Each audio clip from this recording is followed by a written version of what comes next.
نبی محمد وعلى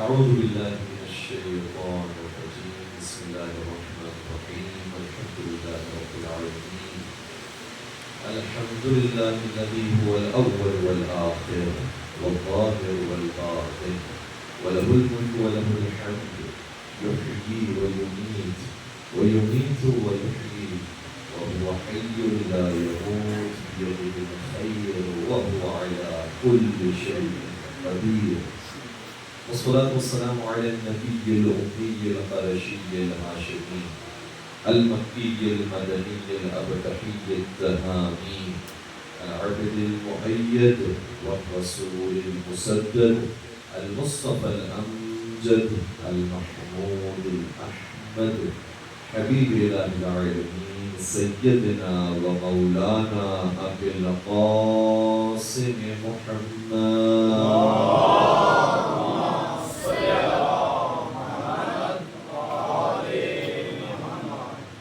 وعلى البيت الطيبين الطاهرين المعصومين المظلومين الذين ذهب الله عنهم الرجس وطهرهم تطهيرا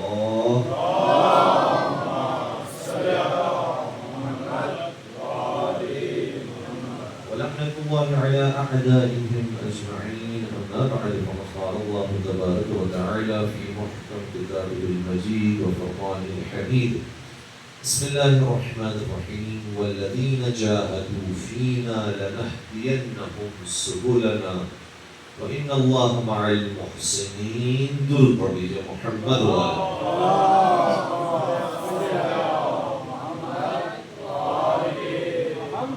مجھے اندازہ ہے کہ آپ اس گرمی کے اندر یہاں پر تشریف فرما ہیں اور اس طریقے سے اس بات کا بھی اندازہ ہے کہ بانیان مجلس کس تگودوں کے بعد اس مجلس اندر کو برپا کر رہے ہیں. پروردگار آپ تمام کی بھی نیک توفیقات میں اضافہ فرمائے, بانیان مجلس کی بھی نیک توفیقات میں اضافہ فرمائے. اس مجلس کو معمولی نہ سمجھیے گا, ایک طریقے اس مجلس کی جو معنوی فوائد ہیں, جو روحانی فوائد ہیں, وہ اپنے مقام پر, لیکن ساتھ ساتھ یہ کہ مجلس امام حسین سے بہت سے لوگ ایسے ہوتے ہیں جو پہلی مرتبہ آتے ہیں اور یہاں سے ہور بن کے جاتے ہیں. انہیں نہیں معلوم ہوتا ہے کہ اہل بیت کون ہیں, علی ابن ابی طالب کون ہے, مولا حسین کون ہے. ہماری تو عادت میں ہے ہم یا حسین کہتے رہے ہیں, یا علی کہتے رہے ہیں, اس میں ہمارے کوئی نئی بات نہیں ہے. لیکن جو پہلی مرتبہ آیا ہوتا ہے اس کے لیے واقعی یہ نئی بات ہوتی ہے, وہ حیران ہوتا ہے کہ اچھا ان کا بھی اسلام میں کوئی کردار ہے. اور یہ بالکل ایسی کہ جیسے شام میں جب خبر پہنچی تھی کہ علی ابن ابی طالب کو مسجد کوفہ میں شہید کر دیا گیا, تو شام والوں نے کہا کہ علی مسجد میں کرنے کیا گئے تھے, علی کا نماز سے تعلق کیا ہے. تو یہ ذہن میں رکھیے گا کہ مسلمانوں کی بہت بڑی تعداد وہ ہے کہ جو علی ابن ابی طالب سے واقف نہیں ہے, جتنے پاک سے واقف نہیں ہے, مولا امام حسین سے واقف نہیں ہے. اور میں درخواست کروں گا تمام بزرگان سے, دوست احباب سے, عزیزان سے کہ ان مجالس میں جس کا سلسلہ آج شروع ہوا ہے, کوشش کیجئے کہ اپنے ساتھ اپنے کسی دوست کو بھی لے کر آئیے, اپنے کسی کلیگ کو بھی ساتھ لے کر آئیے, اپنے کسی رفیق کو بھی ساتھ لے کر آئیے.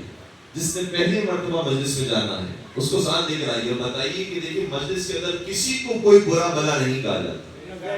یہاں قرآن و حدیث سنائی جاتی ہے, یہاں حقائق بیان کی جاتے ہیں, جو بات کی جاتی ہے ریفرنس کے ساتھ کی جاتی ہے اور ادب کے دائرے میں کی جاتی ہے. اور اگر آپ کو مزید تشفی کرنا ہو تو مولانا بھی یہاں پر موجود ہوتے ہیں, آپ کسی بھی مولانا کی مجلس سننے کے بعد ان سے مزید تسلی حاصل کر سکتے ہیں. تو لے کر آنے کی کوشش کیجیے مجالس کے اندر, جتنی تعداد زیادہ ہوگی اتنا آپ بھی سہم پائیں گے کسی کو رائے حق دکھانے میں. اور قرآن کریم نے کہا ہے کہ اگر کسی ایک بندے کو آپ رائے ہدایت پر لے کر آ گئے, گویا ایسے کہ سارے انسانوں کو رائے ہدایت پر لے کر.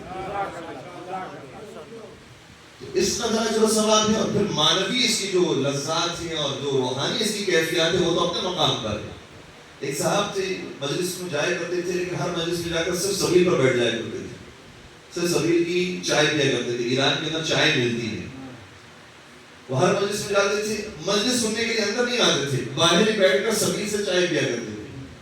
تو ان کے دوست نے کہا کہ بھائی مجلس میں آئے تو کم از کم اندر بھی آ کر بیٹھا کرو, پیغام حسین بھی سنا کرو. یہ کوئی تھوڑی طریقہ ہے کہ سبیل حسین پر صرف بیٹھ جاؤ. لیکن وہ بات نہیں مانتا تھا, وہ کہتا تھا مجھے یہ سبیل میں بہت لطف آتا ہے, مجھے سبیل میں بہت مزہ آتا ہے, اس لیے وہیں پر بیٹھا کرتا ہے. ایک مطلب جب اس کا انتقال ہوا تو اسی دوست سے اس کو خواب میں دیکھا تو دیکھا کہ وہ مناسب جگہ پر ہے, اچھی جگہ پر ہے. تو سوال کیا کہ تجھے یہ اچھی جگہ کیسے ملی؟ کہتا ہے مجلس حسین کی وجہ سے. کہتے تو مجلس میں تو آتا نہیں تھا, یہ مجلس حسین کی وجہ سے تجھے جگہ کیسے ملی؟ کہا ٹھیک ہے میں مجلس کے اندر نہیں آتا تھا, لیکن امام حسین آئے اور فرشتوں سے کہا ہے یہ دوسروں کی مجلس میں جا کر نہیں بیٹھا کرتا تھا, صرف میری مجلس میں آ کر بیٹھتا تھا.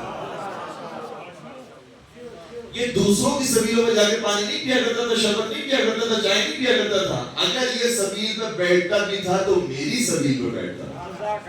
اس لیے چونکہ یہ میرے نام کے ساتھ منسوب ہو گیا ہے, لہٰذا میں یہ ضمانت دیتا ہوں کہ اسے جنت کی طرف روانہ. اور مولانا امام حسین کون ہے کہ ان کے بارے میں ارشاد فرمایا الحسن والحسین سیدا شباب اہل الجنہ. حسن و حسین یہ دو میرے شہزادے صرف جنتی نہیں ہے, تمام جنتیوں کے سردار ہیں.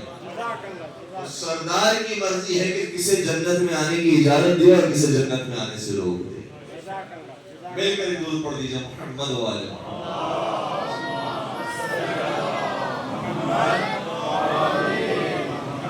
تو مجلس امام حسین میں آپ خود بھی تشریف لائیں, اسی طریقے سے اپنے دوست احباب کو بھی کوشش کیجیے کہ وہ بھی ساتھ آئے. ایک مرتبہ سنیں تو صحیح کہ اہل بیت ہے کون.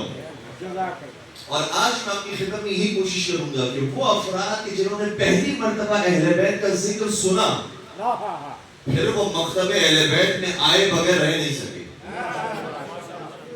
جو ایک مرتبہ حسین سے آشنا ہو جائے, کیسے ہو سکتا ہے کہ حسین کے دروازے کو چھوڑ کے کسی اور دروازے پر جائے.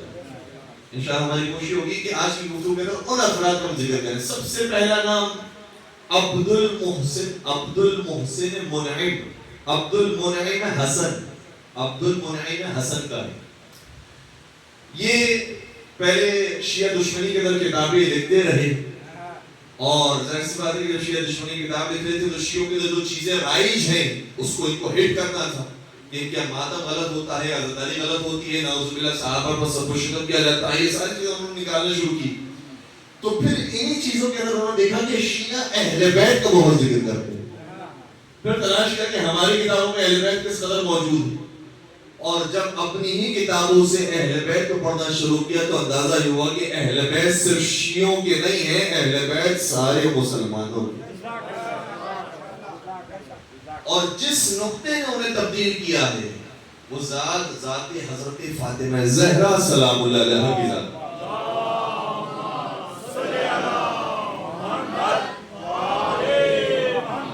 اور کنورٹ ہونے کے بعد انہوں نے کتاب لکھی. کتاب کا نام بڑا خوبصورت ہے. کتاب کا نام لکھا بنور فاطمہ اہتدیت. فاطمہ زہرا کے نور کے ذریعے مجھے ہدایت مل گئی. اور ایسا ہوتا ہے جب کوئی دور سے اس مجلس کے اندر آتا ہے نا, اس کا ہاتھ اہل بیت زیادہ جلدی تھامتے ہیں. یہ بالکل ایسے ہی کہ جیسے ہمارے گھر کے اندر کوئی دعوت ہو, مہمان گھر کے اندر بلائے گئے, بچہ کہتا ہے کہ بابا مجھے بھی بھوک لگ رہی ہے, مجھے بھی کھانا چاہیے, اتنے اچھے اچھے کھانے سجائے ہیں, مجھے بھی کھانا کھلائیں. تو باپ اپنے بچے کو کیا کہتا ہے, بیٹا پہلے مہمان کھا لے پھر تجھے دیا جائے گا. پہلے مہمان کو سیر ہو کر کھلائیں گے, جب وہ کھا کر چلا جائے گا پھر ہم بھی کھائیں گے, تجھے بھی کھلائیں گے. تو جو اپنا ہوتا ہے ایسا نہیں کہ اس کو نظر انداز کیا جا رہا ہے, اس کو آداب سکھائے جا رہے ہیں. جو دور سے آنے والا ہے پہلے اس کو کھلایا جاتا, پہلے اس کا استقبال کیا جاتا ہے, پھر جو اپنا ہے اس کو بعد میں دیا جاتا ہے. اس سے یہ مطلب نہیں کہ اپنا نہیں ہے, اپنا تو اپنا ہی ہے, وہ تو کہیں نہیں جائے گا, لیکن جو دور سے آیا ہے پہلے اس کے لیے راستہ ہموار کرنا. اسی لیے شاید شہدائے کربلا میں مولا امام حسین السلام نے کسی کو بھی اپنی مادر گرامی کا رومال مبارک نہیں دیا. اگر دیا تو اس کو دیا جس نے یزیدیت کو چھوڑا, حسینیت کو قبول. فنا کی آخری حد پہ کھڑا ہوا تھا حر, بقا کی آخری حد تک حسین لے آئے. مولا امام حسین کا طریقہ یہ ہے, جو دور سے آنے والا ہے پہلے اس کا استقبال ہوگا, پہلے اس کو ویلکم کیا جائے گا, پہلے اس کو عطا کیا جائے گا. اس کا یاد رکھیے گا, کسی بھی ایک کا ہاتھ تھام کر مجلس لے کر آتے ہیں, کبھی آپ نا امید نہیں ہوں گے. دیکھیے گا کچھ ہی عرصے کے اندر وہ کیسا اہل بیت سے قریب ہوتا ہے. اور پھر عبد المنعم میں حسن ایک اور خوبصورت بات کی، کہا کہ میں نے جب مکتب اہل بیت کو پڑھا تو مجھے اندازہ ہوا کہ مکتب اہل بیت وہ واحد مکتب ہے جو صرف اپنی کتابوں سے ثابت نہیں ہوتا. یہ واحد مکتب ایسا ہے جو ہر ایک کی کتاب سے، دوسروں کی کتابوں سے یہی مکتب ثابت ہوتا ہے. اور باقاعدہ ایک خاتون ہے جن کا نام رفیق الموسوی ہے، ظاہر اردو سے ان کا تعلق ہے. آپ حیران ہوں گے کہ جب وہ کنورٹ ہوئے تو انہوں نے کتاب کیا لکھی. جو کتاب لکھی اس کتاب کا نام کتنا پیارا ہے. کتاب لکھی اس خاتون نے، کتاب کا نام تھا شیعتنی الصحاح الستہ. سائے ستہ نے مجھے شیعہ بنا دیا. کون سی کتاب نے؟ صحیح بخاری، صحیح مسلم، ترمذی، ابن ماجہ، ابو داؤد، نسائی، انہوں نے مجھے شیعہ بنا دیا. اور اسی لیے کراچی کے اندر مطلب ایک مہم بھی چلی تھی کہ صحیح بخاری کو جلاؤ، صحیح مسلم کو جلاؤ. سوال ہوا کہ بھئی کیوں جلائیں؟ تاکہ اسی سے تو شیعہ ثابت ہوتی ہے، اس لیے اس کو جلاؤ. تو جب آنے والا بھائی آئے گا تو پہلی مرتبہ سنے گا کہ اچھا یہ جو بات شیعہ حضرات بیان کر رہے ہیں یہ اپنی کتاب سے بیان نہیں کر رہے ہیں، یہ صحیح بخاری سے بیان کر رہے ہیں، یہ صحیح مسلم سے بیان کر رہے ہیں. اور انجینئر محمد علی مرزا نے باقاعدہ اعتراف کیا کہ میں نے جب نماز رسول کا طریقہ لکھنا چاہا کہ رسول کیسی نماز پڑھا کرتے تھے، ہر مکتبہ فقہ کی کتاب اٹھائی، رسول کیسے نماز پڑھتے تھے، ہاتھ باندھتے تھے، ہاتھ کھلا رکھتے تھے، کس وقت میں پڑھا کرتے تھے، کیا ملا کر پڑھتے تھے، الگ الگ پڑھتے تھے، سجدہ رکھ کے پڑھتے تھے، بغیر سجدہ رکھ کے پڑھتے تھے. میں نے سارے مکاتب کی جب کتابیں پڑھی مجھے اندازہ ہو گیا کہ ہر ایک نے اپنے حساب سے نماز رسول لکھی ہے. لیکن ایک کتاب جب میں نے پڑھی جو کسی شیعہ نے لکھی تھی، میں یہ سمجھ رہا تھا کہ اس نے اپنی کتابوں سے لکھا ہوگا کہ رسول کیسے نماز پڑھتے ہیں. لیکن جب میں نے کتاب کھول کر دیکھا تو اپنی طریقے کو ہماری کتابوں سے ثابت کیا تھا، رسول ایسے نماز پڑھا تھا. اور یاد رکھیے گا سائے ستہ کے اندر یہ موجود ہے کہ رسول سجدہ رکھا کرتے تھے. سائے ستہ کے اندر موجود ہے کہ رسول دونوں نمازوں کو ملا کر پڑھا کرتے تھے.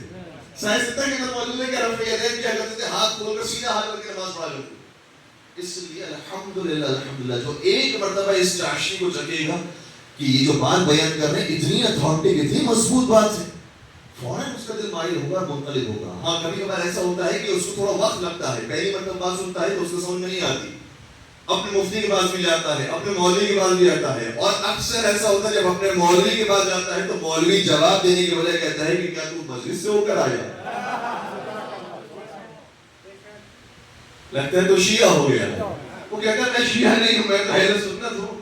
آپ مجھے اپنے حساب سے بتائیے، آپ مجھے بتائیے صحیح بخاری میں روایت کیوں، صحیح مسلم میں روایت کیوں ہے. میں تو ساتھ ساتھ سوالات کر رہا ہوں. اور ایک ہمارے دوست جو کنورٹ ہوئے، انہوں نے کہا کہ جب میں مفتی صاحب کے پاس پہنچا اپنے سوالات لے کر، میرے ساتھ میرے نانا جان بھی تھے، تو مفتی صاحب یہ کہنے لگے کہ تیرا پتر شیعہ ہو گیا ہے، یہ سارے سوالات لے کر آیا ہے، تیرا بچہ شیعہ ہو گیا ہے.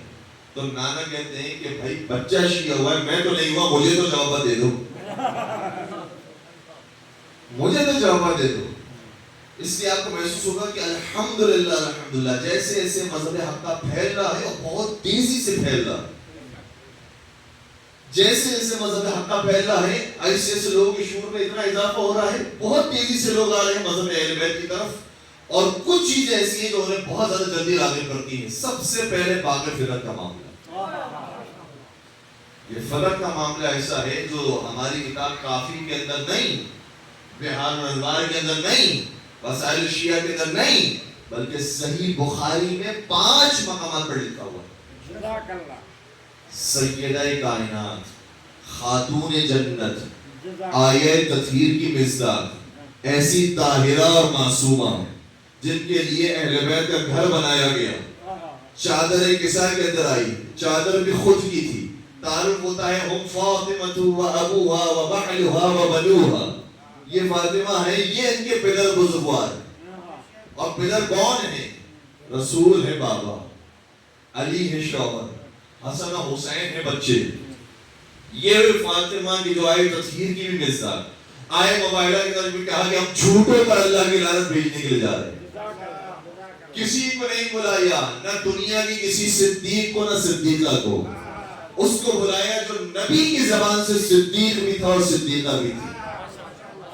وہ آئی ہے میدان میں اور کہا کہ ہم آمین کہنے میں تیار ہیں. جیسے کہ آپ دعا فرمائیں گے ہم آمین کہیں گے, تو عیسائی سمجھ گئے اگر انہوں نے آمین بھی کہہ دیا ہم پر عذاب آ جائے گا. میں کہوں گا کہ عیسائی سمجھ گئے یہ پاک ہستیاں کون ہیں.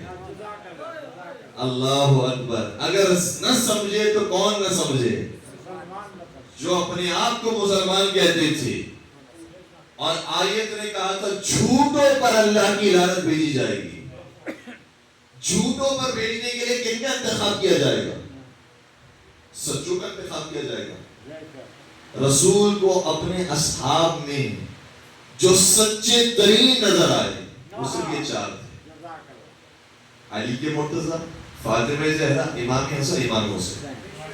یہ سچے ترین تھے جو جھوٹوں پر لعنت بھیجنے کے لیے گئے تھے.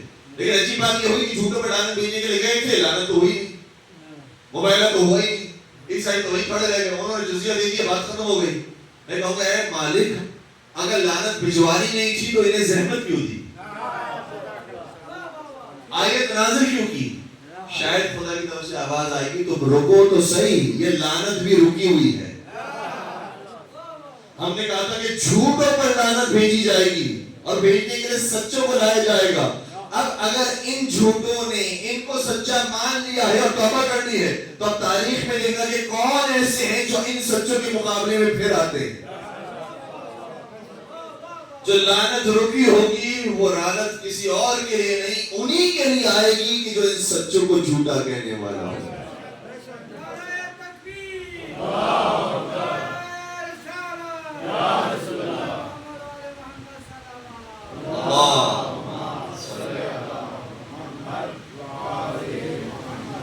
تو شریعت نے سہا و ستہ, سائے ستہ نے مجھے شیعہ بنا دیا. باغ فکر کا واقعہ 5 مقامات پر بخاری کے اندر موجود ہے. اسی طریقے سے صحیح بخاری کے اندر روایت موجود ہے کہ نبی اکرم نے ارشاد فرمایا تھا یکونو 12 امیرا, میرے بعد 12 امیر ہوں گے. کیا کہا تھا؟ 12 ہوں گے, نہیں کہ 11 ہوں گے, نہیں کہ 13 ہوں گے, نہیں کہ 4 ہوں گے, 12 ہوں گے. اور کمال ہو گیا کہ روایت لکھنے والے نے یہ تو لکھ دیا کہ نبی نے فرمایا تھا 12 ہوں گے. ایسا ہو نہیں سکتا کہ نبی یہ کہیں کہ میرے پاس 12 ہوں گے اور یہ نہ بتائیں کہ کون کون ہوگا.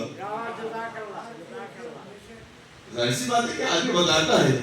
بھائی اگر ایک جگہ پر انسان چھوڑ کر جا رہا ہوتا ہے, ایک کمیٹی بنا کر جاتا ہے, میں نہیں ہوں یہاں پر لیکن یہ ورکنگ کمیٹی ہے 10 افراد کی کام کرے گی, تو 10 افراد کی کمیٹی بنانے کے بعد جو وہ چھوڑ دیتا ہے کہ نام کیا ہوں گے اندر سے, یہ سب کے نام بتاتا ہے. مینیجنگ کمیٹی کے اندر یہ بھی ہے, یہ بھی ہے, یہ بھی ہے, سب کے نام ہوتے ہیں. ایسا ہو نہیں سکتا کہ نبی اکرم نے 12 کہنے کے بعد نام نہ بتائے.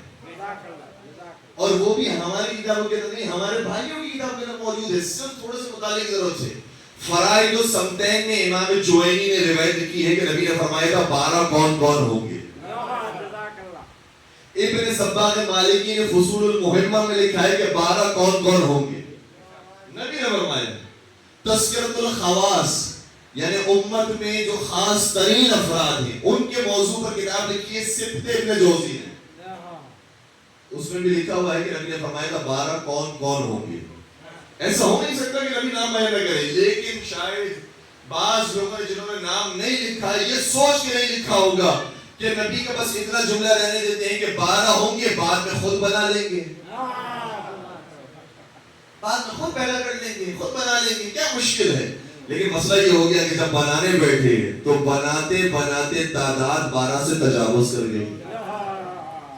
پھر جب 12 کی تعداد بنائی تو 12 ہی کے اندر یزید جیسا بھی آ گیا, جو شراب بھی پیتا ہے, زانی بھی ہے, قاتل بھی ہے, خود نبی کی نبوت کا انکار کرنے والا ہے, قرآن کا انکار کرنے والا ہے, سبھی کو یہ ڈھونگ سمجھتا ہے, دین اسلام کا منکر ہے. پھر آپ کیا اس کو بھی خلیفۃ المسلمین مانیں گے؟ اس لیے مشکل ہو گئی کہ روایت لکھنے والے نے یہ تو لکھ دیا کہ 12 ہوں گے لیکن کسی سے بھی بنائے نہ گئے. بہت ساری کوشش کی بنانے کی, اور میں صرف ایک دو فرقوں کا نام نہیں لے رہا, سبھی نے کوشش, 73 کے 73 فرقوں نے اپنی 80 چوٹی کا زور لگایا لیکن کسی سے بھی 12 نہ مل سکے. اگر کہیں پر ملے تو صرف شیعہ اثنا شری میں ملے. اور وہ ایسے بیان کرنے والے ہیں کہ ان کے بچوں کو بھی معلوم ہے کہ نبی کے بعد کون ہے، علی کے بعد کون ہے، حسن کے بعد کون ہے، حسین کے بعد کون ہے، سجاد کے بعد کون ہے، باقر کے بعد کون ہے، صادق کے بعد کون ہے، کاظم کے بعد کون ہے، رضا کے بعد کون ہے، تقی کے بعد کون ہے، نقی کے بعد کون ہے، امام عسکری کے بعد کون ہے، اور امام مہدی عجل اللہ تعالی فرج الشریف ان 12 کے آخری امام ہیں۔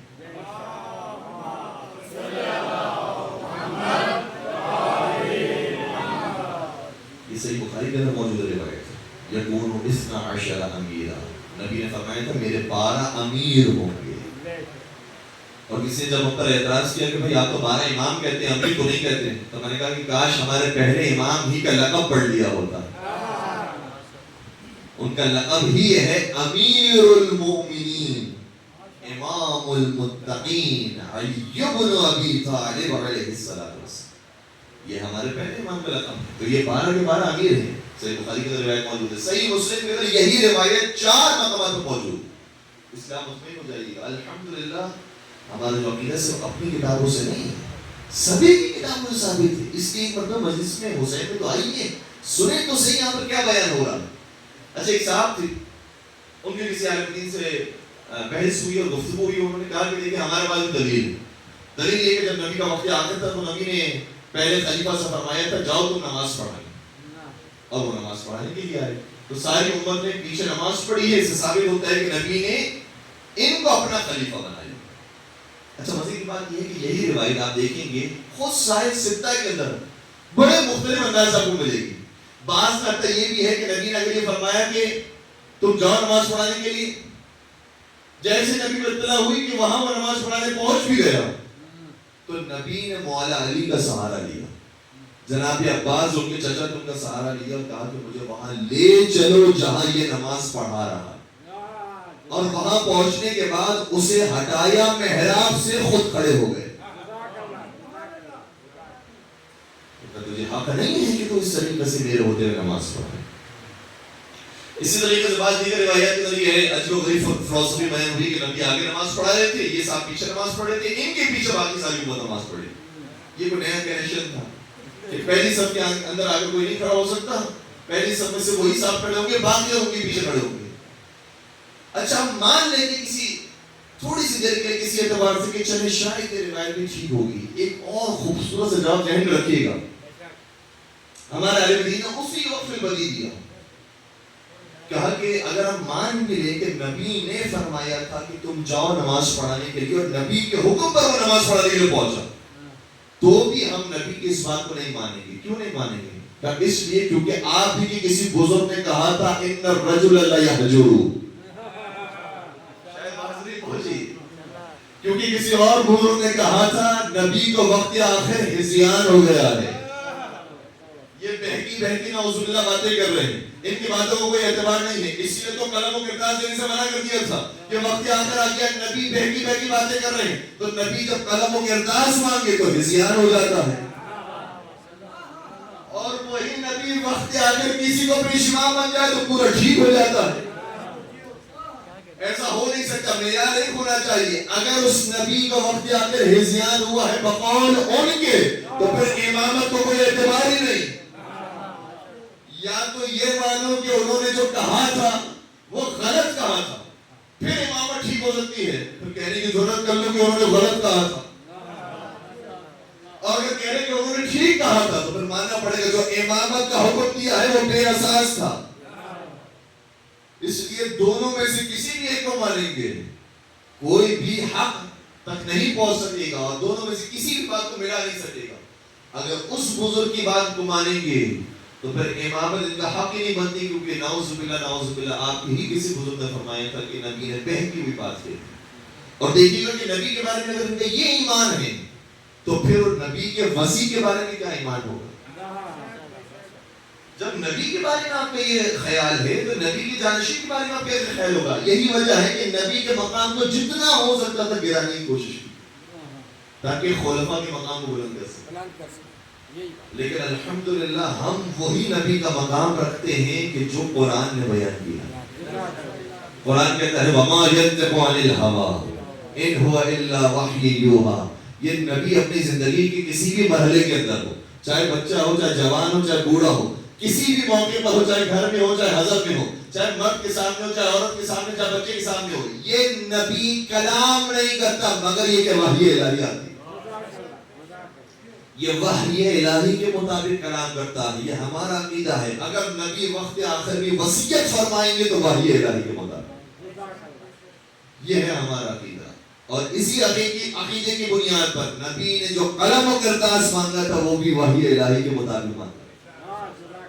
اگر دے دیا جاتا تو صرف حکم رسول کی اطاعت نہیں ہوتی, حکم خداوندی کی بھی اطاعت ہوتی.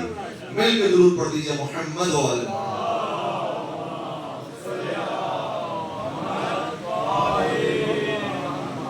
بات پہنچ رہی ہے, تھک تو نہیں رہے میری باتوں سے. تو صاحب نے کتاب لکھی, اس خاتون نے کتاب لکھی شریعت میں ساؤ ستہ, ساری ستہ نے مجھے شیعہ بنا دی. نہیں جانا کسی اور کتاب کی طرف, خود انہی کتابوں کے اندر یہ ساری باتیں موجود ہیں, اس لیے کسی اور کتاب کی طرف جانے کی ضرورت ہے. پھر ایک اور صاحب کی آپ کی خدمت میں بہت مشہور نام تیجانی سمانی صاحب کا. صحیح, انہوں نے جو کتاب لکھی, بہت ساری کتابیں, ان کتابوں کا ٹرانسلیشن بھی ہمارے پاس موجود ہے, بازار کے اندر بھی اویلیبل ہے. کوشش کیجئے کہ خود بھی پڑھیں اور جو تھوڑا سا قریب ہو رہا ہے اس کو گفٹ بھی کریں. آپ ایک مرتبہ اس کو ایک کتاب گفٹ کریں گے, مولا متقیان آپ کو قیامت میں بہت گفٹ دیں گے, اس کی بہت جزا ملنے والی ہے. اس لیے یہ والی کتاب ضرور آپ خود بھی مطالعہ کریں اور دوست کو بھی دیں. اس کتاب کا نام ہے پھر میں ہدایت پا گیا, ثم اہتدیت, بالآخر میں بھی مرحلہ وار ہوتا ہوتا ہدایت پا گیا. اچھا, اس کے اندر انہوں نے بہت سارے اپنے سفر کو لکھا ہے, بہت سارے واقعات کو, بہت ساری ملاقاتوں کو لکھا ہے, لیکن ایک نقطے کی طرف میں اشارہ کرنا چاہ رہا ہوں, وہ بڑا عجیب نقطہ ہے. انہوں نے کہا کہ نہ صرف یہ کہ فضائل علی نے مجھے شیعہ بنایا ہے, بلکہ مجھے میرے ذہن میں خیال آیا کہ علی سے کیا کبھی کوئی خدا نخواستہ گناہ بھی ہوا ہے. میں ڈھونڈنے کے لیے نکلا کہ علی نے کوئی جرم کیا ہے کبھی. تو کہا کہ میں نے علی کی زندگی کو شروع سے آخر تک دیکھا, مجھے کوئی جرم نظر نہیں آیا. ہر میدان میں علی سر فہرست نظر آئے. کبھی نہ ان کی زبان سے کوئی جھوٹی بات نکلی, نہ ہی کبھی نبی کی بے احترامی کی, نہ ہی نبی کی کبھی کسی بات کی مخالفت کی. کبھی کوئی ایسی چیز نہیں کی کہ جو گناہ کے ذمہ آتی ہو. کہ علی وہ تھے کہ میں نے بہت ڈھونڈنے کی کوشش کی, کوئی ان کا ایک گناہ مجھے نہ مل سکا, لیکن باقی جس صحابی کو میں کھولتا گیا بے شمار باتوں کے بارے میں ملی. کتنے ایسے تھے جو نبی کی محبت کے دعوے دار تھے, نبی ان کو میدان میں بلا رہے ہیں لیکن وہ فرار اختیار کرتے, تشریف لے جا رہے ہیں, بالکل تشریف لے جا رہے ہیں. کتنے ہی ایسے تھے, نبی نے کہا کہ فلاں کام انجام دو, کہنے یہ مناسب نہیں اس موقع پر. نبی نے مشورہ مانگا, کہنے مناسب نہیں اس موقع پر. نبی کہہ رہے ہیں تم کون ہوتے ہو مناسب نامناسب کی قید لگانے والے. اور پھر یہی وہ شخص ہے کہ جو وقت آخر کہتا ہے کہ نعوذ باللہ رسول اللہ بہکی باتیں کرتا. تو کہا ہر ایک کے بارے میں آپ کو آسانی سے مل جائے گا کہ اس کے اندر یہ خامی, یہ خامی, یہ خامی. علی بن ابی طالب واحد وہ ایسے انسان ملیں گے جو سورج کی طرح چمکتے ہیں, جن کا نور سورج کی طرح چمک رہا ہے, ان کی ذات کے اندر آپ کو کوئی عیب نظر نہیں آئے گا. اس بات نے مجھے مذہب اہل بیت سے قریب کر دیا. اس لیے آپ کسی سے بھی بحث کرنے کی ضرورت نہیں ہے. اگر وہ خود آتا ہے محبت سے تو بہت اچھی بات, نہیں آتا تو اس کی قسمت ہے. لیکن یاد رکھیے گا کہ اگر وہ نہیں بھی آ رہا ہے تو اس کا مطلب نہیں کہ وہ کبھی نہیں آئے گا. کبھی زندگی کے موقع پر شاید وہ ایسی مشکل میں گرفتار ہو کہ مشکل اس کی حل ہی نہ ہو سکتی ہو سوائے سیدہ کائنات کے واسطے کے ذریعے. کبھی سیدہ کائنات کے معجزات کے ذریعے وہ تبدیل ہوگا. اور آج ہمیں بتایا گیا ہے کہ حضرت باب الہوا جناب علیہ السلام کو چولہا برآمد ہو گیا. اس چولہے کا معمولی نہیں سمجھے گا, خود میرے پاس واقعہ موجود ہے. جب کوئٹہ گئے تھے وہاں پر ایک صاحب روحانی مجلس سے کہا کہ ہمارے دوست ہیں, ان کے ایک ساتھی نے کہا کہ میرے یہاں اولاد نہیں ہو رہی. میں بہت سارے بڑے بڑے ڈاکٹرز کے پاس گیا اور بڑا امیر آدمی تھا, بڑے قبیلے سے اس کا تعلق تھا. کہا کہ اولاد نہیں ہو رہی, میں کیا کروں.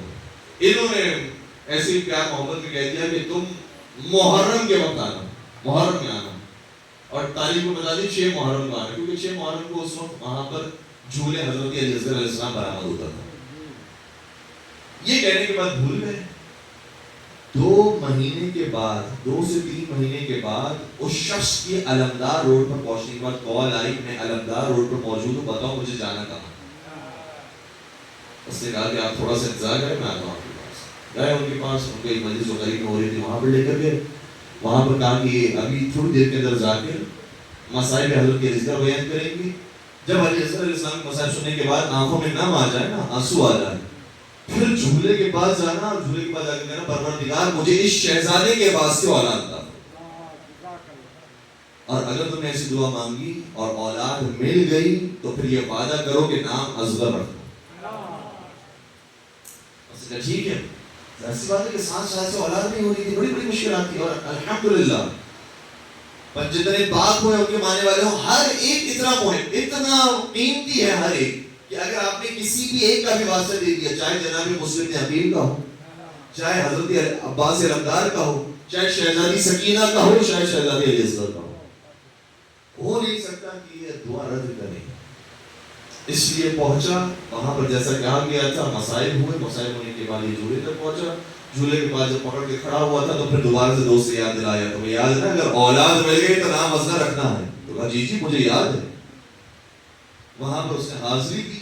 تقریباً 40-50 دن کے بعد اس کی کال آئی, اور جب کال آئی تو آواز میں اتنی خوشی تھی. کہتا ہے ابھی ابھی میں ڈاکٹر کے پاس موجود ہوں, ڈاکٹر نے کہا ہے کہ رپورٹ پازیٹیو آئی ہے, تیرے یہاں اولاد ہونے والی. پھر کچھ عرصے میں گزرا تھا کہ پتہ چلا کہ اس کے یہاں بیٹے کی ولادت ہوئی. جیسے بیٹی کی ولادت ہوئی اس نے کال کی, اس نے کہا کہ یاد ہے نا تمہیں کیا کہا تھا کہ بیٹے کی ولادت ہوگی تو نام اصغر رکھوں گا, نام اصغر رکھوں گا. اس نے کہا جی جی مجھے معلوم, نام اصغر رکھوں. کہتے ہیں 2 سال کے بعد دوبارہ سے اس کی کال آئی کہ خدا نے الحمدللہ مجھے رحمت دی, میرا بیٹی کی ولادت ہوئی, بیٹی کی ولادت. بتا میں کیا نام رکھوں. انہوں نے کہا کہ شہدائے کربلا میں جو سب سے خواتین میں سب سے بڑی خاتون ہے ان کا نام شہزادی زینب کبریٰ ہے, اس نے اپنی اس بیٹی کا نام زینب کے نام پر زینب نام زینب رکھ دیا. کچھ عرصے کے بعد جب تیسری کی ولادت ہوئی, وہ بھی بیٹی ہوئی, تو اب میں کیا نام رکھوں. کہا کہ شہزادی زینب کے بعد جو دوسرے نمبر پر ہمارے نزدیک تمام خواتین میں افضل ترین ہے وہ شہزادی ام کلثوم ہے, یا لہٰذا نام ام کلثوم رکھ, کلثوم نام رکھ.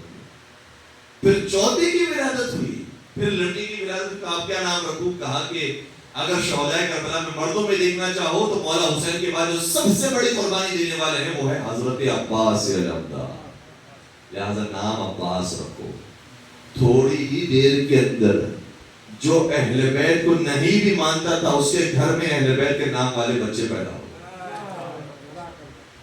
اور خود قبیلے والوں نے کہا کہ بھائی تجھے کیا ہو گیا ہے, کوئی اور نام تجھے نہیں ملتا, سارے کے سارے نام تمہیں رکھے شہدائے کربلا کے نام پر رکھے. تو کہا کہ اس کے تو برائی کیا ہے, میں تو اہل بیت کا نام رکھ رہا ہوں, اس کے تو برائی کیا ہے, اہل بیت کو سب مانتے ہیں. اس طریقے سے وہ کافی عرصے تک تخیل کے اندر رہا, بڑی مشکلات کے اندر رہا.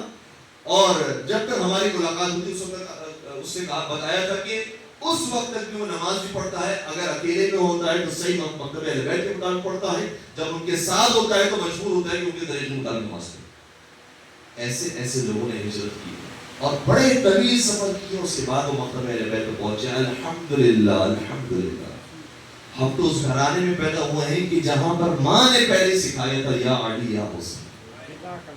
اس لیے ہمارے تو بہت آسان تھا اہل بیت کے قریب ہو جانا, اور جب ہمارے لیے اہل بیت کے قریب ہو جانا آسان تھا تو اب پھر ہمیں ایک اور چھوٹا سا کام بھی کرنا چاہیے تھا کہ جب ہم اہل بیت سے اتنے قریب ہیں تو اہل بیت کے نقش قدم پر بھی تھوڑا سا چلنے کی کوشش کریں.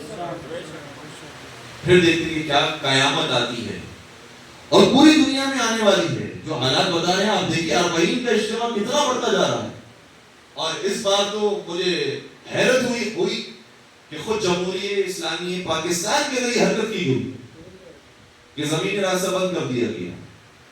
یہ زمینی راستہ بند کیا جاتا ہے زائرین کے لیے, لیکن سارے انتظامات رکھے جاتے ہیں پی ایس ایل کے لیے, سارے انتظامات رکھے جاتے ہیں فورن کرکٹرز کے لیے, سارے انتظامات رکھتے ہیں باہر سے غیر ملکی جو آنے والے ان کے لیے سارے حفاظتی انتظامات ہو جاتے ہیں, زائرین کے لیے نہیں ہو پاتے.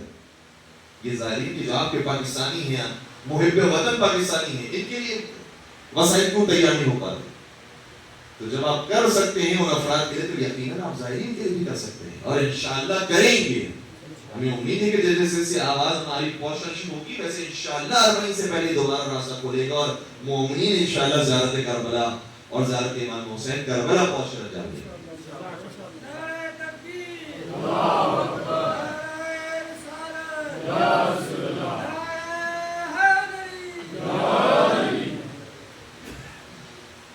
تو دوسری بات جو میں بیان کرنا ضروری سمجھتا تھا، کچھ چیزیں ایسی ہیں کہ جو اہل بیت قریب کرواتی ہیں.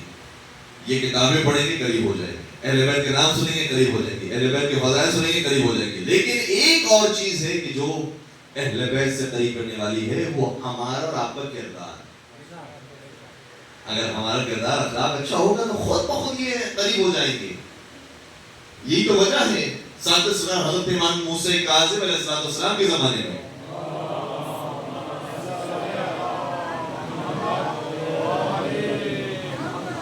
ایک امام کا دشمن ہے اور اتفاق سے وہ خلیفہ ثانی کے اولاد سے تھا. چونکہ مولا کا وہیں سے گزر ہوتا تھا لہٰذا مولا کو بہت پریشان کرتا تھا. یہ بالکل ایسے ہی کہ جیسے رسول اللہ کا نہیں گلی سے گزر ہوتا تھا.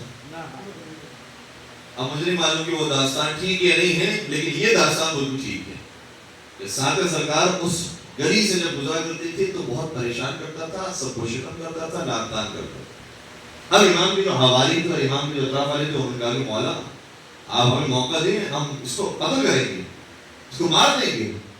یہ کیسے آپ کے سامنے آ کر ناکدان کر رہا ہے، اس کی جرأت کیسے ہوئی؟ امام فرماتے ہیں صبر کا مسئلہ ہے، کوئی بات نہیں، اس کو کہنے دو. اور گویا یہ کہ یہ اپنے آبا و اجداد کا تعارف کروا رہا ہے، ہمیں اپنے آبا و اجداد کا تعارف کروانا ہے، لہٰذا اسے جو کہنے دو. اس نے کیا خوب کہا تھا کہ ٹپکے گا وہی ظرف سے جو ظرف میں ہوگا. اس لیے ساتھ سرکار وہاں سے گزر جایا کرتے تھے، اس سے کوئی مزاحمت نہیں کرتے تھے، بحث نہیں کرتے تھے. ایک دن ایسا ہوا کہ ساتھ سرکار باقاعدہ اس کے باغ میں اس سے ملاقات کرنے کے لیے، اور جب اس کے باغ میں پہنچے تو دیکھا اس شخص کے امام تشریف لا رہے ہیں. اب اس کو وہیں سے غصہ آ گیا اور وہیں سے اس سے آواز بلند کی کہ یہاں سے دور ہو جا، یہاں سے چلے جا، تو میرے باغ کو خراب کر رہے ہو. اور امام مسکراتے قریب آ رہے ہیں. اور ظاہر سی بات ہے کہ جو کہہ رہا ہے کہ باغ کو خراب کر رہا ہے، ایسا ہو نہیں سکتا کہ امام کسی کے باغ پر یا کسی کی کوئی چیز کو خراب کرے، ایسا ہو نہیں سکتا. یہ بلا مجھے الزام لگا رہا تھا کہ تاکہ امام دور ہو جائے. اور امام پورے احتیاط کے ساتھ اس کے قریب آئے اور قریب آنے کے بعد کہا کہ بھائی میں نے تیرا نقصان کتنا کیا ہے؟ کہتے ہیں کہ میری 100 دینار کی فصل لگی تھی، 100 دینار کا مجھے مزید فائدہ ہونے والا تھا، تم نے کباڑا کر کے خراب کر دی میری ساری فصل. امام نے 200 دینار دینے کے بجائے اس کی جیب میں 300 دینار رکھے. اور ابھی پیسوں کا جیب میں آنا تھا کہ جو سخت زبان تھی وہ نرم زبان میں تبدیل ہو گئی. بعض لوگ ایسے ہی ہیں، مؤلفۃ القلوب بھی نہیں کہا جاتا ہے. اس لیے ہمارے نیازے بھی ہیں، سفیرے بھی ہیں، دسترخوان بھی ہیں. کیوں ہیں؟ لوگ آئیں گے، کھانا کھائیں گے، شربت پیئیں گے، اس سے ہی اہل بیت سے قریب ہونا شروع ہو جائیں گے. وہ جیسے اس کے پاس پیسے آئے اسے کہا کہ قبلہ میں تو یہ نہیں لینا چاہ رہا تھا، آپ نے زبردستی مجھے دے دیا، اس کی کیا ضرورت تھی؟ اور میٹھی میٹھی باتیں کرنے لگ گیا. امام نے کہا کہ نہیں یہ رکھو، یہ میری طرف سے تحفہ ہے تمہیں. اس نے کہا کہ آپ نے دیا ہے تو میں اس کو قبول کرتا ہوں. کچھ دیر نہیں گزری تھی کہ جب نماز کا وقت ہوا مسجد نبوی کے اندر اور امام نماز پڑھانے کے لیے گئے تو وہی اصحاب جو کہا کرتے تھے کہ اس کو قتل کر دیں گے، اس کو مار دیں گے، وہ اصحاب امام کے پیچھے موجود تھے نماز پڑھنے کے لیے. اور وہ شخص جو ابھی ابھی منقلب ہوا تھا وہ بھی آگے نماز پڑھنے کے لیے. اور جب اس نے نماز پڑھ لی اور جانے لگا، امام نے اپنے اصحاب کو مخاطب کر کہا بتاؤ اب جو تم طریقہ بتا رہے تھے وہ طریقہ زیادہ صحیح تھا یا جو میں نے کیا ہے وہ زیادہ صحیح تھا؟ تو سب نے بیک آواز ہو کر کہا کہ نہیں فرزند رسول، جو آپ کا طریقہ تھا وہ زیادہ مناسب. آپ کے طریقے اندر کسی کا کوئی جانی نقصان نہیں ہوا ہے. تھوڑا سا انسان کو صبر کرنا پڑتا ہے، برداشت کرنا پڑتا ہے، ہوتا ہے ایسے بھی معاملات. لیکن کبھی کبھار یہ ہوتا ہے کہ یہی افراد جو بہت زیادہ سخت ہوتے ہیں، ذرا سی کو ایک محبت کی نوالا مل جائے، محبت کی شیرینی مٹھاس مل جائے، یہ فوراً سے محب اہل بیت بن جائے. اس لیے تھوڑا سا صبر کرنے کی ہمیں بھی ضرورت ہے. انشاءاللہ یہ آہستہ ایسا قریب آئیں گے اخلاق کے ذریعے، کردار کے ذریعے. اور عزیزو، اہل بیت چاہے آپ علم دیکھیے، چاہے اخلاق دیکھیے، چاہے عبادت دیکھیے، چاہے شجاعت دیکھیے، ہر میدان میں سر فہرست نظر آتے ہیں، ہر میدان میں علی علی نظر آتے ہیں۔ شجاعت کا میدان تو آپ کئی مرتبہ سنتے رہتے ہیں، بدر میں بھی علی، احد میں بھی علی، خندق میں بھی علی، خیبر میں بھی علی، آپ کو ہر موقع پر علی ہی نظر آئیں گے۔ اور ایک ٹائٹل ہے جو ہر جنگ میں جیتتا ہے اس کو دیا جاتا ہے، ہمارے یہاں پر بھی جو کرکٹ میں جیتتا ہے اور اچھی پرفارمنس دکھاتا ہے اس کو کہا جاتا ہے یہ مین آف دا میچ ہے۔ جب مین آف دا میچ کا اگر ظاہری ترجمہ کیا جائے تو مطلب یہ ہوتا ہے کہ اس میچ کا مرد ہے، تو باقی کون ہے؟ محسوس یہ ہوتا ہے کہ جو مرد کا لفظ آیا ہے شاید خیبر سے انہوں نے اٹھایا ہے۔ خیبر کے میدان میں بھی مرد بہت تھے، لیکن نبی نے فرمایا کل میں جس کو علم دوں گا وہ مرد ہوگا، وہ فرار اختیار نہیں کرے گا، وہ بڑھ بڑھ کے حملہ کرے گا۔ اور جب کل علم دینے کی باری آئی تو کسی کو علم نہیں ملا، علی حیدر کرار پایا۔ تو علی ہر جنگ میں مین آف دا میچ، اور جو ہر جنگ کے اندر مین آف دا میچ ہوتا ہے، جب سیریز ختم ہو جاتی ہے تو اس کو ایک اور ٹائٹل دیا جاتا ہے، اس کا نام ہوتا ہے مین آف دا سیریز۔ اس کا مطلب یہ ہوتا ہے کہ اگر کیپٹن چلا جائے تو کیپٹن کی عدم موجودگی کے اندر مین آف دا سیریز کے پیچھے جانا پڑے گا۔ وہ کیا کرتا ہے، وہ کیسے ٹیم کو چلاتا ہے، وہ کیسے میچ کھیلتا ہے، جس طریقے سے مین آف دا سیریز کے پیچھے دنیا جاتی ہے جب وہ کرکٹ کے اندر کامیابی حاصل کرتا ہے، اسی طریقے سے جنگ کے میدان میں جب علی ہر میدان میں مرد نظر آئے تو پھر آخری موقع پر بھی رسول جب پردہ فرما جائے تو ذمہ داری بنتی ہے امت کی کہ اس مرد کے پاس آئے اور اس سے احکام شریعت پالیں۔ مل کر عبادت پر درود پڑھ دیجیے، محمد و آل محمد۔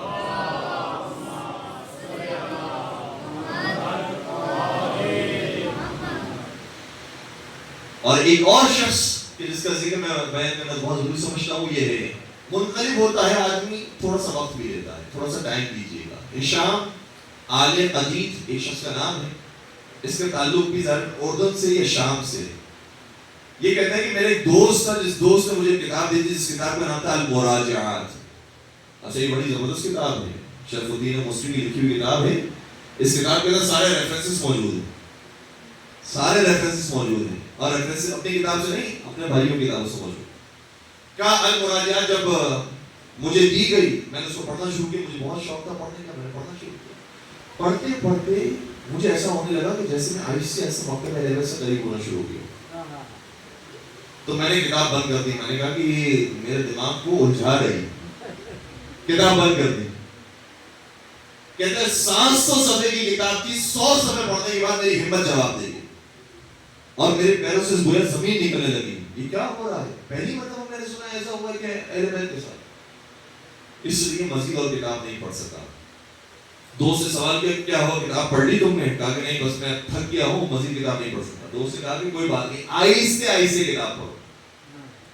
اس لیے جو منقلب ہو رہا ہوتا ہے نا، اس کو تھوڑا سا وقت دینے کی ضرورت ہوتی ہے، تھوڑا سا ٹائم دینا پڑتا ہے۔ اگر تیرے سوالات ہے، کوئی پریشانی کی بات نہیں، آئیے ہمارے پاس، آئیے جواب کے لیے، کوئی مشکل نہیں ہے، جواب دیے جائیں گے، سکون اطمینان کے ساتھ دیے جائیں گے۔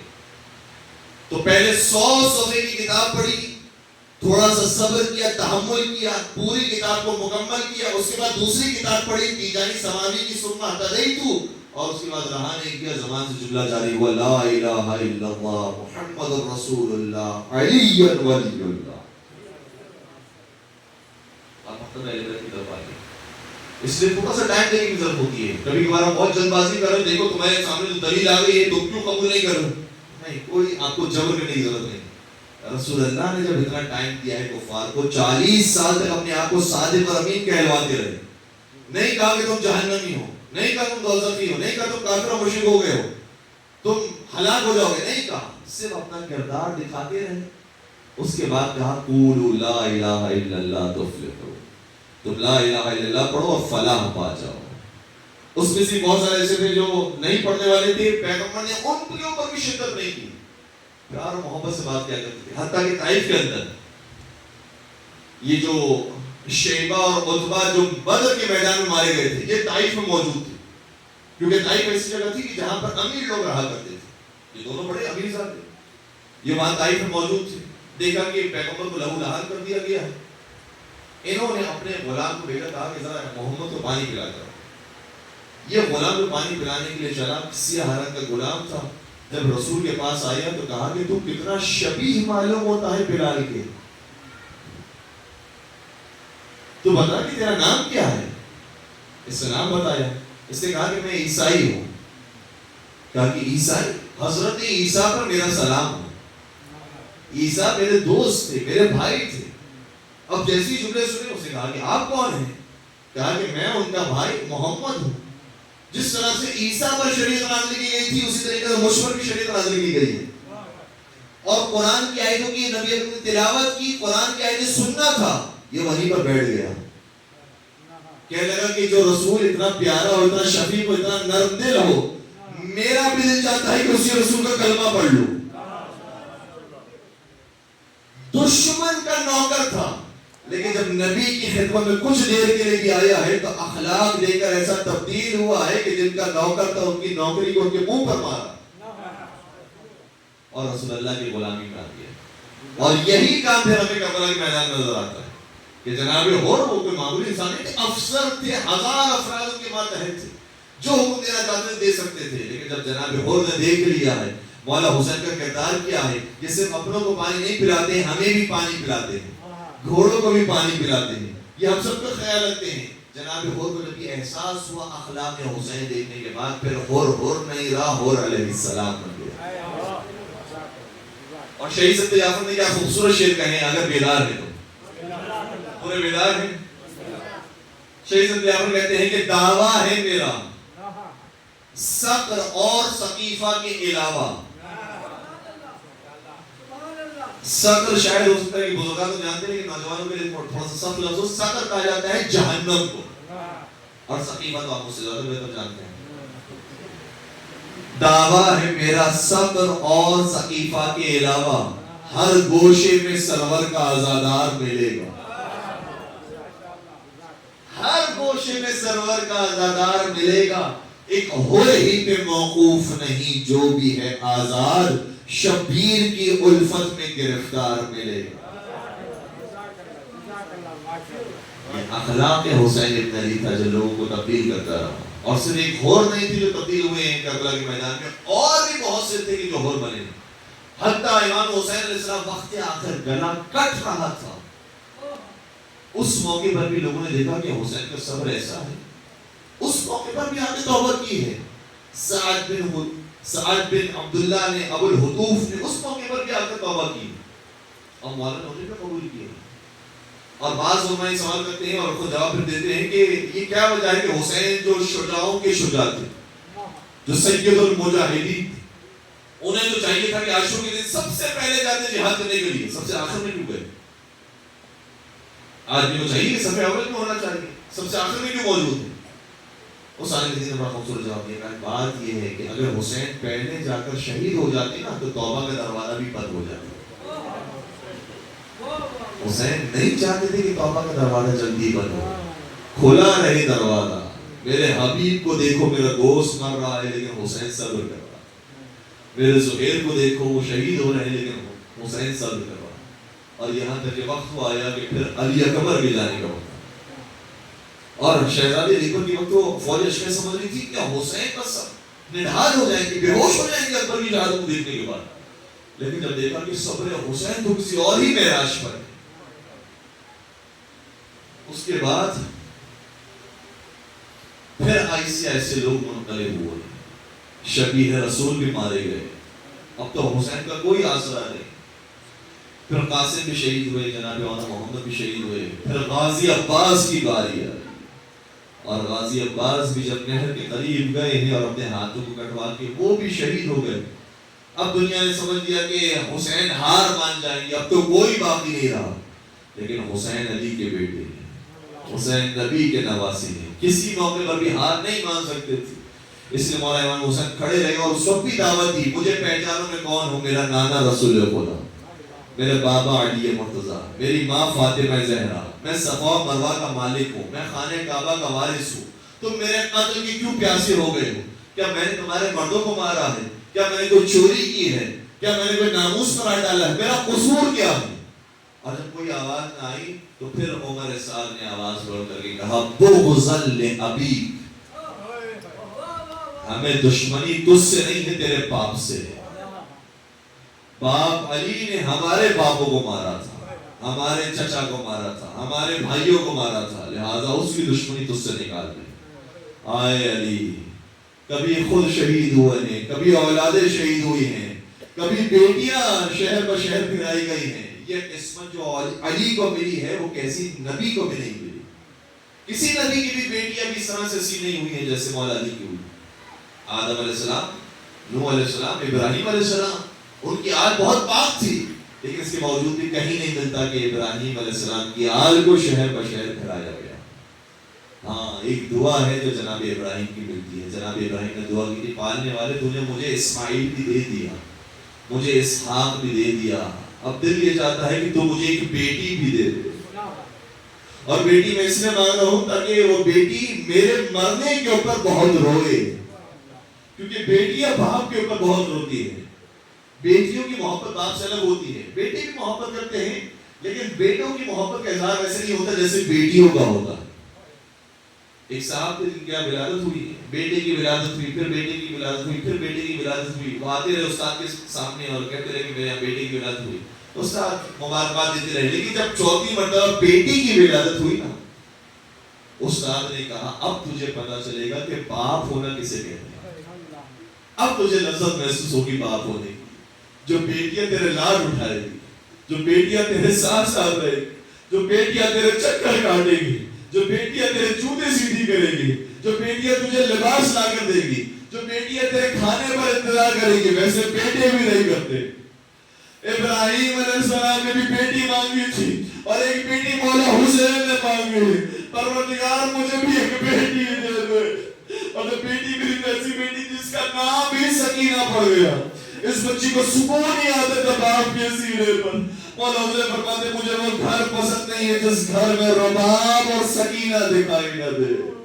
ہر جگہ پر سکینہ، ہر جگہ پر لاڈلی بچی، یہاں تک کہ پورے سفر میں سکینہ کو ساتھ ساتھ رکھا۔ وقت آ گیا جب سب شہید ہو گئے تو کہا سکینہ کے لیے پانی کا انتظام کر دو، سکینہ کا اتنا خیال۔ اور یہاں تک کہ جب عباس بھی شہید ہو گئے، مولا حسین مقتل کی طرف والا ہوئے، پھر کوئی روکنے کے لیے راستہ نہیں آیا۔ ایک 4 سالہ بچی نے زوجنہ کی ٹانگوں کو پکڑا، کہا میرے بابا کو مقتل میں نہ لے جا، اب تک جو بھی گیا ہے وہ واپس نہیں آیا۔ شہزادی کو اپنی آغوش میں بٹھایا، پیار کیا، فرمایا سکینہ تو جانتی ہے اگر میں کسی بھی کونے میں چلے جاؤں یہ مجھے ڈھونڈ کر وہاں پر بھی شہید کریں گے، بیٹی تجھے صبر کرنا ہے، بیٹی تجھے حوصلہ کرنا ہے۔ سنیں گے بیٹی نے فرمائش کیا کی، کہنے لگی یا ابا ردنا الى حرم جدنا، بابا اگر آپ مرنے کے لیے جا رہے ہیں نا تو مجھے کم از کم اپنے مدینہ میں چھوڑ کر آئیے، میں مدینہ میں رہوں گی، سکون سے رہوں گی، نانا کے پاس دادی کے پاس رہوں گی، مجھے آسودگی ہوگی۔ لیکن وہ باپ کتنا مجبور ہے اپنی بیٹیوں کو، اپنی بہنوں کو مدینہ بھی چھوڑ کر نہیں آ سکتا۔ اور پھر آقا حسین کا جب سر اقدس نو کے نیزہ پر بلند ہوا ہے، کوئی بیٹی باپ کا ایسا سر نہ دیکھے۔ ہائے باپ کے چہرے پہ کوئی چھوٹا سا بھی زخم آ جاتا ہے نا، بیٹی مرہم پٹی کے لیے پہنچ جاتی ہے، باپ کو بار بار پیار کرتی ہے۔ سکینہ کے سامنے بابا کا کٹا سر آیا، یہ بچی زندہ کیسے رہ گئی؟ یہی وجہ ہے کہ شان غریبہ، یہ بچی ایک بے سر لاشے سے لپٹی ہوئی تھی۔ شیخ مفید علیہ رحمہ کی روایت یہ ہے، سید سجاد فرماتے ہیں میں نے دیکھا کہ یہ بچی جب بے سر لاشے سے لپٹی ہوئی ہے، میں آگے بڑھا، میں نے سوال کیا کہ بیٹی کیسے پہچانا یہ تیرے باپ کا لاشا ہے؟ بیٹی فرماتی ہے میں مقتل کی طرف چلی تھی، میں نے تو کہا تھا بابا بابا تیری سکینہ آئی بابا، کسی سر سے کسی لاش سے آواز آئی، اس بے سر لاشے سے آواز آئی الیہ الیہ یا بنیہ، آجا لال آجا میری بیٹی میرے پاس آجا۔ شہزادی سکینہ باپ کے سینے پر سونے والی، مجھے یقین ہے سینے پر جگہ نہ ملی ہوگی، سینہ تو تیجوں سے چھنی ہو چکا ہے۔ شاید قدموں میں بیٹھی ہوگی، لیکن سید سجاد فرماتے میں نے دیکھا کہ جہاں پر سکینہ موجود ہے وہیں پر شمر آ رہا ہے، اور شمر خالی ہاتھ نہیں آ رہا، اس کے ہاتھ میں تازیانہ ہے۔ قریب آ کر کہتا سکینہ اس رات سے جدا ہو جا ورنہ یہ معلوم۔ سکینہ جو باپ کے لطری طرفنے والوں اپنے باپ کے لازم سے جدا نہ ہوئی۔ سید سجاد فرماتے میں نے کیا دیکھا، پھر تازیانہ آیا، اس بچی پر پڑا۔ تازیانہ بچی پر پڑنا یہ ایک الگ ستم تھا، جو باپ کے سامنے بچی کو مارا گیا، وہ دوسرا ستم تھا۔ ہائے سکینہ تیری قسمت، اب زندگی بھر تجھے درے لگے گے، زندگی بھر تماشے کھانے پڑے۔ الا ولعنت اللہ علی القوم الظالمین وسيعلم الذين ظلموا أي منقلب ينقلبون۔ پالنے والے ہمارے قلیل سے توسل کو بارگاہ میں قبول فرما، ہمارے تمام گناہ کبیرہ صغیرہ کی مغفرت فرما، ہمارے مرحومین کی مغفرت فرما، حاضرین مجلس کی جائے شریف حاجات کو پورا فرما، پالنے والے مجلس کی نیک توفیقات میں اضافہ فرما، اس عزا خانے کی اور تمام عزا خانوں کی حفاظت فرما، پالنے والے تمام مجالس عزا کو دل دگنی راجوں کی ترقی عطا فرما، پالنے والے صحیح معنوں میں معرفت امام حسین علیہ السلام نصیب فرما، ان کے پیغام کو دنیا میں منتشر کرنے کی توفیق عطا فرما، ہر آنے والے کے لیے حور کی طرح ہمیں مہمان نوازی کرنے کی توفیق عطا فرما، پالنے والے بحق فاطمہ و ابیہا و بعلہا و بنیہا، یہ تمام ہماری دعائیں ادھوری ہے، یہ دعا پوری نہیں ہوئی کہ وارث خون حسین حضرت حجت بن حسن کے ظہور میں تعجیل فرما، ہمیں ان کے اعوان و انصار عاشقین و محبین کو شمال فرما۔ ربنا تقبل منا انك انت السميع العليم وتب علينا انك انت التواب الرحيم برحمتك يا ارحم الراحمين۔